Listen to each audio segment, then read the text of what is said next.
Сәлеметсіздер ме балалар, қазақ тілі сабағын бастаймыз. Сабағымыздың тақырыбы қай спорт секциясына жазылдың? Сабақтың мақсаты орта көлемді шығармаларды түсіну, тақырыбы мен негізгі ойды анықтау. Бүгінгі сабағымыздың жаңа сөздермен танысайық. Және сол сөздермен сөз тіркесін құрастырамыз. Алайда, табанды, тынымсыз, жұдырықтасу, зілтемір. Мысалы, тынымсыз еңбек. Ары қарай жалғастырып сөз тіркесін құрастырайық.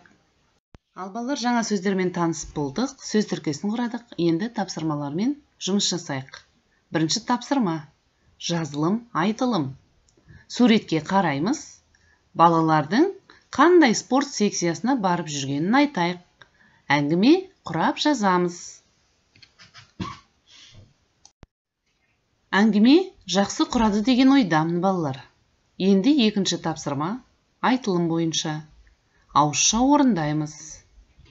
Сен қай спорт секциясына барасың? Секция туралы айтып бер.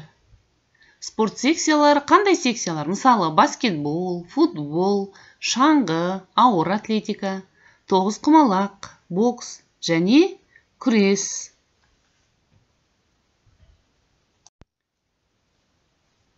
Үшінші тапсырма: оқылым. Диалогты рөлге бөлініп, сөйлеу интонациясын сақтап оқыңдар. Әлібек, сен биыл спорт секциясына жазылдың ба? Иә, өткен жылы футбол секциясына барғам. Биыл қазақша күреске жазылдым.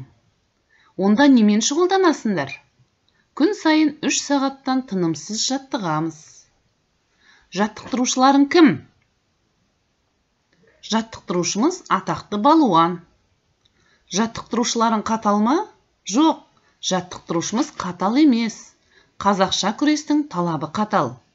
Күресуден бөлек кейде жұдырықтасамыз, кейде зілтемір көтереміз.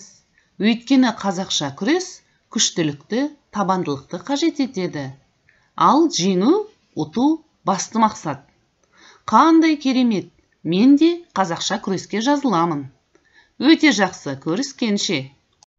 Ал балалар, диалог, яғни оқылым тапсырмасы түсінікті болса, Әлібектің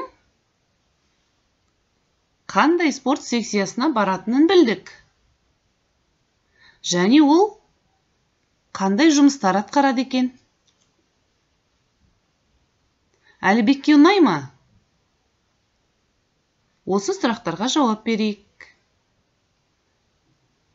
Жауап беріп болғаннан кейін төртінші тапсырма, яғни жазылым тапсырмасы.